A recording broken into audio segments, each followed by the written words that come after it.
HGTV makes it look so easy, don't they? You get these amazing, wonderful buyer clients. You take them out, you show them 3 properties inside of a 22-minute window. They choose one, and boom, you get paid a commission check. Oh my gosh, folks, if I had a dime for every new agent that got into this business because they enjoyed watching HGTV, I'd be a wealthy, wealthy individual. Folks, my name is Adrian Terry. I'm the Director of Productivity and Head Coach at Thrive Agent Solutions. And folks, stick with me for just a few minutes. Today we're going to talk about the 3 things that HGTV doesn't tell you about being a successful real estate agent. You guys ready? Here we go. Number 3, we're going to start the countdown at number 3. What it takes to actually land that buyer client. Folks, you and I both know if you've been a realtor for any amount of time, you know these things don't happen easily. You know there's lead generation, and there's so many tactics for generating leads. I mean, there's so many things, and of course, there's so many systems that people are trying to sell you for lead generation. It's not the easiest thing in the world. If it was, everybody would do it and everybody would be rich, right? So lead generation, then you've got follow-up, then you've got the nurture phase, then you've got to answer all the questions, then you've got to do the buyer consultation, you've got to set expectations, you've got to study the market to make sure that you understand what's going on in the market so that you can guide your people on making the very best decision when they're purchasing that home. And of course, again, they don't show you that on these shows where they get just a few houses and it's all said and done in 22 minutes. All right, so number two thing they don't show you on HGTV is it's almost never just 3 homes, 1 offer and done.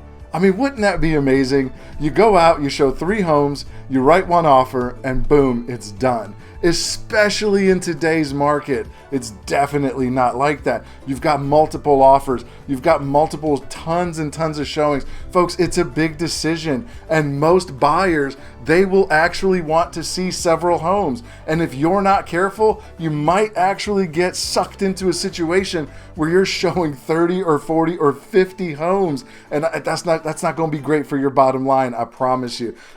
Here's the thing, you can actually limit the amount of homes that you show your buyer clients, and you do that by having a good and proper buyer consultation. So a few things that you need to do with a buyer consultation. Number 1, set an actual meeting. Don't just do it over the phone and ask a few questions and think you've done a great job, because here's the deal, guys. It's much deeper than tell me the area you want to live in and tell me the price point you want to be in.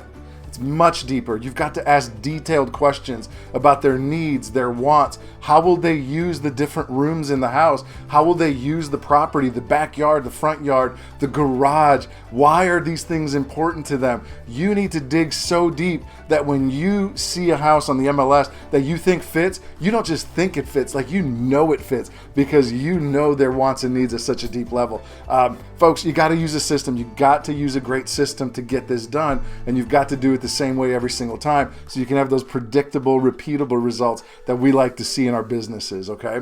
All right, number 1. So here's the number 1 thing that they don't tell you on HGTV. Once you're under contract, it's not as easy as taking a commercial break and then you come back and boom, the deal is done. Everybody's happy, high-fiving, shaking hands, doing all those things. Folks, there's tons and tons of paperwork. There's so much paperwork, and there's so many things you have to get signed and keep track of. There's earnest money. My goodness, there are laws around earnest money. If you mess up the earnest money, you could jeopardize you could jeopardize the transaction. You could actually jeopardize your people's finances, which is a really big problem as well.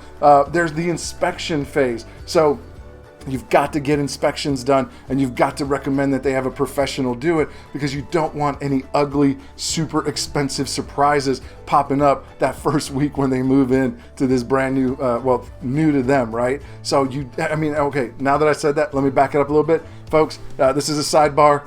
Even on new construction, get an inspection. Guess what? Those new construction homes, they were built by human beings.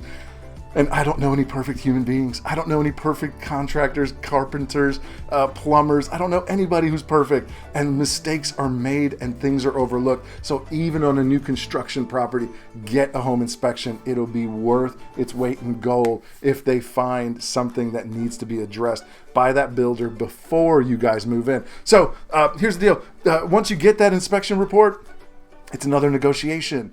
They don't tell you these things. Like, these things drag on for days, sometimes weeks. It's a negotiation. There's an appraisal. What if the appraisal doesn't come back good? Another negotiation. Then, like, let's say they get the repairs done. Now you've got to go inspect after the repairs are done. Folks, and on top of all that, there is so much communication that has to happen with the lenders and with the attorneys to make sure that this thing stays on track. Because, folks, you've only got, on the average contract, like these days, 21 to 30 days. It used to be 30 to 45 was average. Now it's about 21 to 30 days. So you've got to cram all of this work into this teeny tiny little space of time. And by the way, you can't make any mistakes. You got to do it all perfect. I mean, almost perfect, right? And you've got to have systems, and you've got to know exactly what to do. So, folks, thank you so much for watching. Thank you for. I hope you picked up a few great nuggets out of this session. Again, these are 3 things they're just not going to tell you on those awesome, wonderful TV shows we all like. So, when you're thinking of getting into real estate,